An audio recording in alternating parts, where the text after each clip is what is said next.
The Tigers win another SEC road game, and does that mean Dennis Gates is your conference coach of the year? Let's talk about the LSU game and answer that question coming up right now on Locked On Mizzou. You are Locked On Mizzou, your daily podcast on the Missouri Tigers, part of the Locked On Podcast Network, your team every day.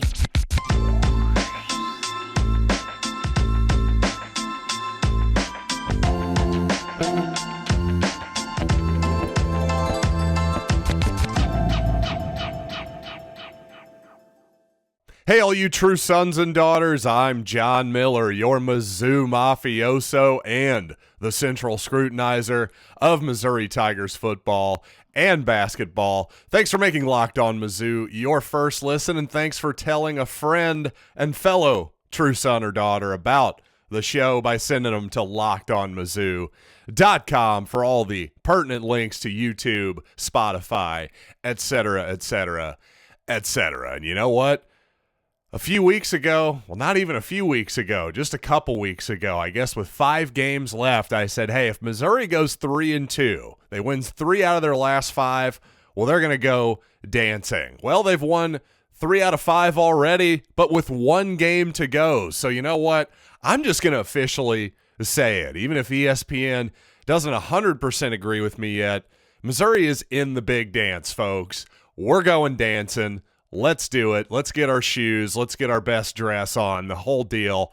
I, for one, cannot wait.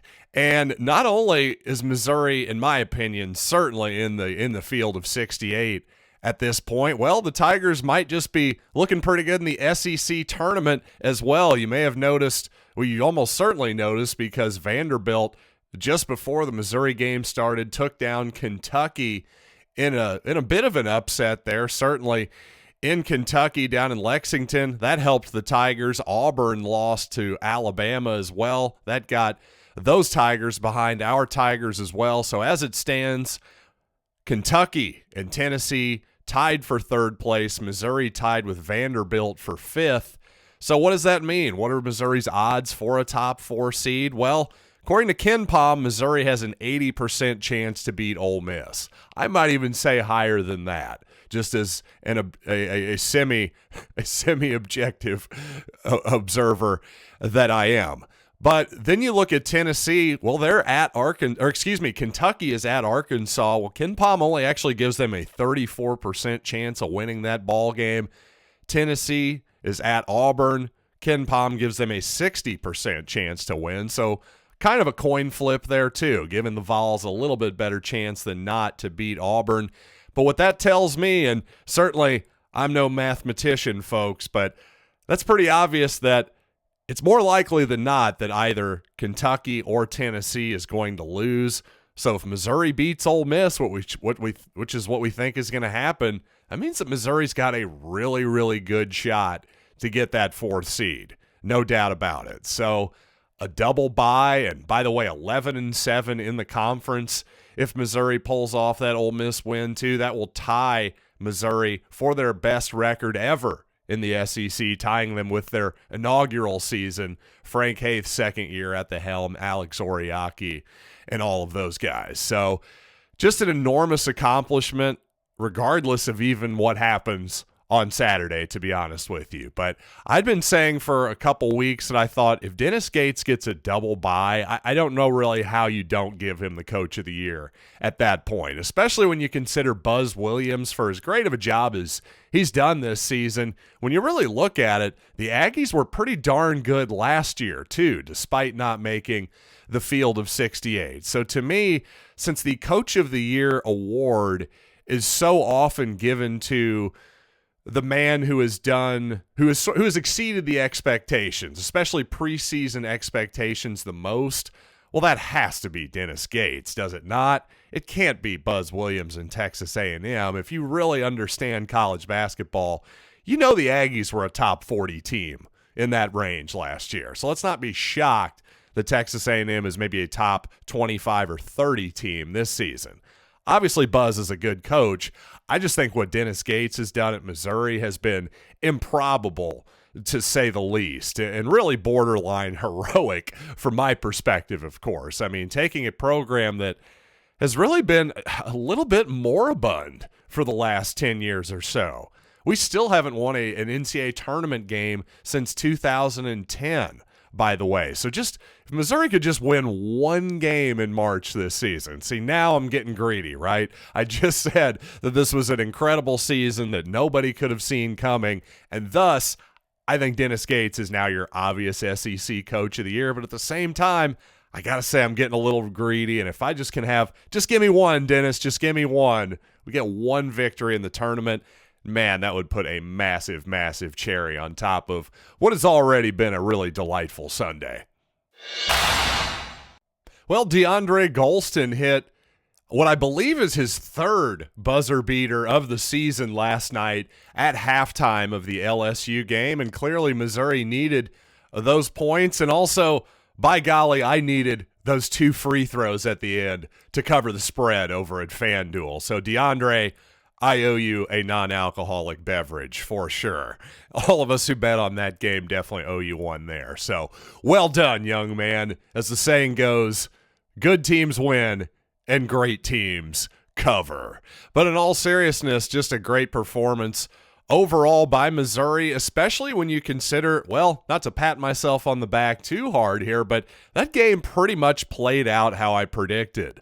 Not totally unlike the Georgia game. But I thought especially, okay, it's senior night here at LSU. There'll probably be a little bit more energy from this team than maybe you would normally expect. And despite the fact that there was maybe, 5,000 people there, it seemed like at the Pete Maravich Center, certainly they started off with good energy. I thought starting Parker Edwards, by the way, the senior guard, apparent walk-on, the previously unknown, at least to me, Parker Edwards. Well, he played 6 minutes, knocked down 2 out of 2 from downtown, and, well, kind of just got LSU off to a great start, obviously, and they were on fire. KJ Williams, man, that guy can really shoot it for a big man, can he not? And obviously Adam Miller had the touch in the first half, and seemingly everybody else did as well. Normally, when you shoot 14 of 28 from downtown at home, that's probably going to win you, 90% of the time, let's say. So pretty incredible that Missouri was able to come back and win that game. But it did seem like once the three-pointers settled down a little bit, Missouri was able to make some adjustments. And once they were able to crawl their way back into the game, it did kind of feel inevitable that the Tigers were going to come out on top. Once again, Hodge knocking down threes, getting 5 steals, by the way, and he is now your single-season record holder. He's now passed up Lynn Hardy from 1987, the Big 8 champions of that year. The great Lynn Hardy is around at Missouri games all the time. And, oh, by the way, Lynn Hardy was actually my very first basketball coach at Norm Stewart Camp all the way back when I was in 5th grade in the 90s. So, yeah, now that's a Wayback Machine for you. Hey, Coach Hardy, how you doing? I'm sure you remember me well. But in all seriousness, good for Hodge, and considering the season he's had, man, where does he rank in terms of one-year Missouri basketball players? DeAndre Golston's up there as well, by the way, and Trey Gomillion has got to be up there as well. Obviously, Cassius Robertson, I think, is the first guy that comes to mind to me. And speaking of, I'll delve into this subject maybe at some point in the future, but speaking of Trey Gomillion, that is a concern. Didn't see Trey play at all in the second half, had his warm-up on the entire time. Seemed like maybe that groin was bothering him once again. So, hate to see that. Missouri needs all the guard depth it can get. And in particular, Gomillion really does a lot of little things that nobody else on the roster really does. And you know what? Matt McMahon's decision for LSU to start Parker Edwards in that game gave me an idea for Missouri on Saturday against Ole Miss. You may know where I'm going with this, but stick with me. It's worth the payoff. But first, I tell you what, we're at the midway point of the NBA season. In fact, we're past it. So now it's the perfect time to download FanDuel, America's #1 sports book. New customers get a no-sweat first bet up to $1,000 in bonus bets if your first bet doesn't win. Just get the FanDuel Sportsbook app, which is safe, secure, and super easy to use. And you know what? The one team I'm looking at, if you're talking, we're going to talk NBA, maybe the team I'm looking at that's kind of interesting right now. How about the Los Angeles Clippers, 11-1 to win the title?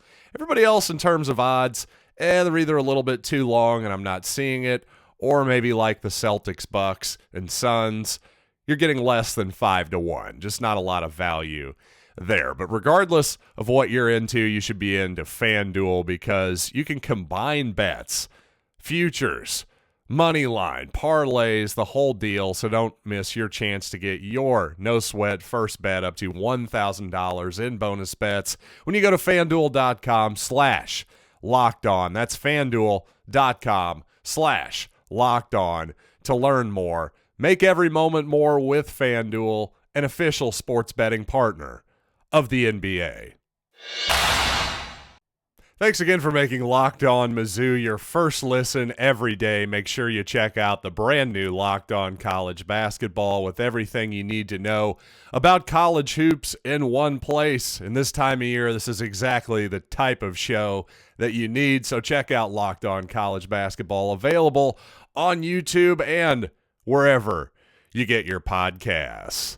And as we all know, one of the most fun parts of college basketball in a laugher type of game, when your home team is, say, beating the crap out of, I don't know, some random new Division I school like Houston Christian or Lindenwood or whoever it might be, well, at least you get at the end of the game some walk-on action. Yes, they get real playing time, and it is in the moment one of these walk-ons even so much as touches the basketball, the remaining diehards in the stands start gasping. They're like, yes, it's going to happen. He might actually shoot. Whee! So as much fun as that is at the end of the basketball game, folks, if you're a little bit younger, you might not even be able to imagine this, at least until last night.